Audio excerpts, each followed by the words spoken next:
तो दोस्तों आज हम फिर से आपके लिए लेकर आए हैं देश दुनिया की तमाम ताजा बड़ी खबरें। सबसे पहली बड़ी खबर में आपको बताएंगे कि इजराइल हमास जंग के बीच फिलिस्तीनियों के समर्थन में फिर से उतरी कांग्रेस नेता प्रियंका गांधी। इजराइल से युद्ध रोकने की अपील। इजराइल पर लगाया प्रियंका गांधी ने 5000 बच्चों की हत्या करने का आरोप, तो बौखला उठे यहूदी। गाजा पट्टी पर कब्जा करने के लिए इजराइल की सेना गिराने जा रही है एटम बम। इजराइल के मंत्री ने किया दावा। हमास की निंदा करके अमेरिका के पूर्व राष्ट्रपति बराक ओबामा ने इजराइल को घेरा। कहा फिलिस्तीनियों के साथ जो हो रहा है वो बर्दाश्त के बाहर है। इजराइल तत्काल करे अपनी कार्रवाई को बंद।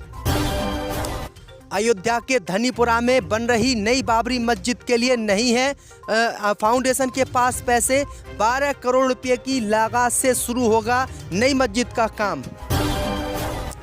गाजा पट्टी में हमास के लड़ाकों से टक्कर नहीं ले पा रही है इजराइल की सेना, तो इजराइल की सेना ने गाजा पट्टी में फिर से बंद की पानी की सप्लाई। हमास के लड़ाकों को प्यासा मारने की बनाई है योजना।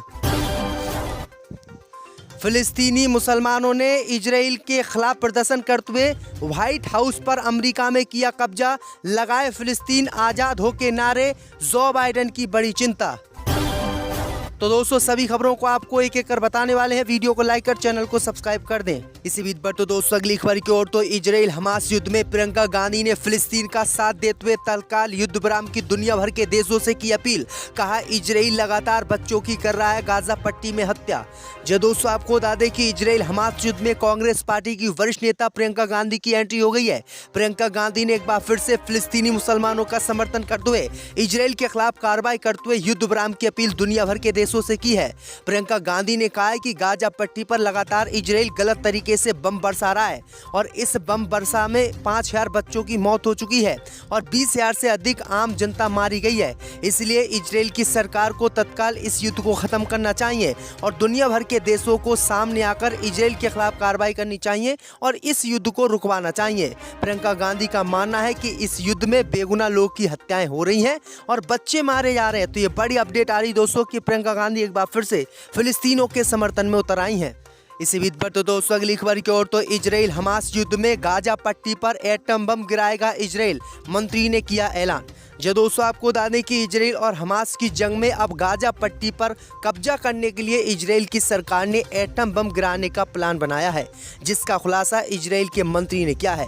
दरअसल आपको बता दें कि इजराइल के मंत्री ने कहा है कि गाजा पट्टी पर कब्जा करने के लिए पूर्ण नियंत्रण पाने के लिए हमारी सरकार जल्दी एटम बम गाजा पट्टी पर गिराएगी और गाजा पट्टी में जो भी हमास के आतंकवादी हैं उनको मार दिया जाएगा। वहीं आपको बता दें कि इजराइल के इस दावे के बाद पूरी दुनिया इजराइल से नाराज हो गई है और अमेरिका ने कड़े शब्दों में कहा है कि अगर इजराइल ने ऐसी कार्रवाई गाजा पट्टी पर की तो जो अब तक हम इनकी मदद कर रहे थे वो मदद हम रोक लेंगे और इजराइल पर प्रतिबंध लगाएंगे। तो ये बड़ी अपडेट आई दोस्तों कि इजराइल अब गाजा पट्टी पर एटम बम गिराने की तैयारी में लगा हुआ है। इसी बीच पर तो दोस्तों अगली खबर की ओर। तो इजराइल हमास युद्ध के बीच पूर्व अमेरिकी राष्ट्रपति ओबामा ने इजराइल को घेरा। कहा फिलिस्तीनियों के साथ जो हो रहा है वो बर्दाश्त के बाहर। जो दोस्तों आपको बता दें कि इजराइल और हमास की जंग में अमेरिका के पूर्व राष्ट्रपति बराक ओबामा ने इजराइल हमास युद्ध की आलोचना की। उन्होंने कहा कि ये विवाद सैकड़ों साल पुराना है और अब ये अपने चरम पर आ चुका है। उन्होंने लोगों से बीच विभाजन के लिए सोशल मीडिया को भी दोषी ठहराया। ओबामा ने न सिर्फ 7 अक्टूबर को इजराइल पर हुए हमले की निंदा की जिसमें सैकड़ों लोगों की मौत हुई, बल्कि उन्होंने फिलिस्तीनियों के दर्द और पीड़ा को लेकर भी बात की। उन्होंने कहा कि जो इजराइल अब फिलिस्तीनी मुसलमानों पर कार्रवाई गाजा पट्टी में कर रहा है, वेस्ट बैंक में कर रहा है, वो कार्रवाई बिल्कुल गलत है। फिलिस्तीनियों के साथ जो कुछ भी इजराइल इस समय कर रहा है वो बर्दाश्त के बाहर है, क्योंकि बहुत ही ज़्यादा गलत इजराइल इस समय फिलिस्तीनी मुसलमानों के साथ कर रहा है। यानी ये बड़ी अपडेट आई दोस्तों कि अमेरिका के पूर्व राष्ट्रपति बराक ओबामा ने साफ कह दिया कि इजराइल को अब इस जंग को रोकना चाहिए और इजराइल अब गलत तरीके से कार्रवाई गाजा पट्टी में कर रहा है, निर्दोष लोगों को मार रहा है। तो ये बड़ी अपडेट आ रही, दुनिया भर के देश अब इजराइल से दूर होते जा रहे हैं। इसी बीच पर तो दोस्तों अगली खबर की ओर। तो अयोध्या के धनीपुरा में नई बाबरी मस्जिद बनाने के लिए नहीं इकट्ठा हुआ चंदा। जो दोस्तों आपको बता दें कि अयोध्या की सोहाबल तहसील के धनीपुरा गाँव में सुप्रीम कोर्ट के आदेश पर उत्तर प्रदेश सरकार द्वारा दी गई 5 एकड़ जमीन पर नई बाबरी मस्जिद के निर्माण की राह आसान नजर नहीं आ रही है। उत्तर प्रदेश सेंट्रल सुन्नी वक्फ बोर्ड को मिली इस 5 एकड़ जमीन पर मस्जिद निर्माण के लिए इंडो इस्लामिक फाउंडेशन अभी तक अपनी इस योजना को साकार करने में आसान नहीं रहा।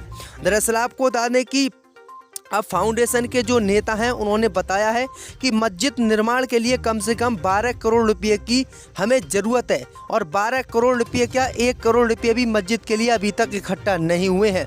उन्होंने कहा कि 500 करोड़ रुपये राम मंदिर में लगाने के लिए 500 से 600 करोड़ रुपये का चंदा भारत में इकट्ठा हो गया, लेकिन जो बाबरी मस्जिद है उसके बनाने के लिए अभी तक 10 लाख रुपए भी इकट्ठे नहीं हुए हैं। इसी के कारण अयोध्या के धनीपुरा में जो बाबरी मस्जिद नई वाली बन रही है वो अभी नहीं बन पाएगी, क्योंकि चंदा ही इकट्ठा इस मस्जिद के लिए नहीं हो पाया है। तो ये बड़ी अपडेट आ रही है दोस्तों। इसी बीच पर तो दोस्तों अगली खबर की ओर, तो इजराइल को अमरीकी समर्थन के खिलाफ हजारों की भीड़ ने घेरा व्हाइट हाउस, लगे फिलिस्तीन आज़ाद हो के नारे। दोस्तों आपको बता दें कि इजराइल हमास युद्ध जारी है। इजरायली सेना लगातार हमास के ठिकानों को निशाना बना रही है। इसी बीच अमेरिका के व्हाइट हाउस के गेट पर कई फिलिस्तीनी समर्थकों ने प्रदर्शन किया। उनकी मांग है कि गाजा में तत्काल प्रभाव से युद्ध विराम हो। साथ ही प्रदर्शनकारियों द्वारा अमेरिका की इजराइल को दी जा रही सहायता को बंद करने की भी मांग की गई है।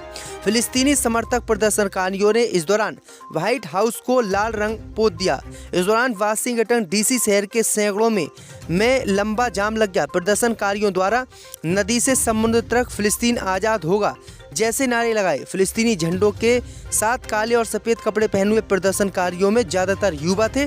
उनका कहना है कि पहले तो इजराइल ने हमारी ज़मीन पर ज़बरदस्ती कब्जा कर रखा है और कब्जा करके अब हम ही को परेशान कर रहा है और हम ही को वहाँ से भगा रहा है। इसलिए अमेरिका की सरकार इजराइल को जो सहायता देती है उसको बंद करे और हमारी मदद करके हमारा अलग स्वतंत्र देश बनवाए। इसी बीच पर तो दोस्तों अगली खबर की ओर, तो नेपाली गोरखाओं को अपने पाले में कर रहा चीन, पैसे और बेहतर सुविधाओं को दिया जा रहा है लालच।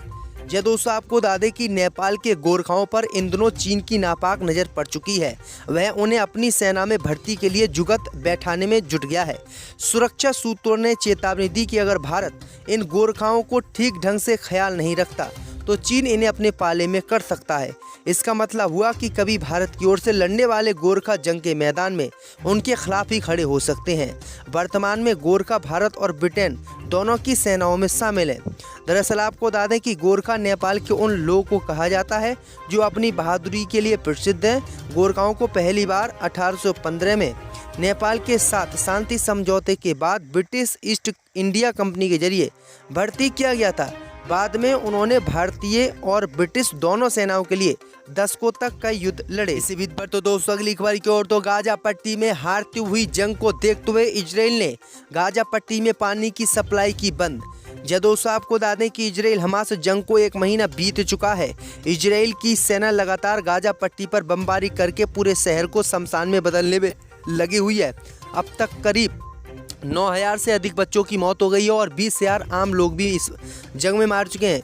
इसी बीच आपको बता दें कि इस युद्ध के चलते गाजा के लोग दाने दाने को मोहताज हो गए हैं। उनके पास पीने का पानी भी नहीं है। लोग भूखमरी का शिकार हो रहे हैं। न्यूज एजेंसी एपी के मुताबिक गाजा का दौरा कर रहे संयुक्त राष्ट्र एजेंसियों के निदेशक थॉमस भाइट ने इसकी जानकारी दी है।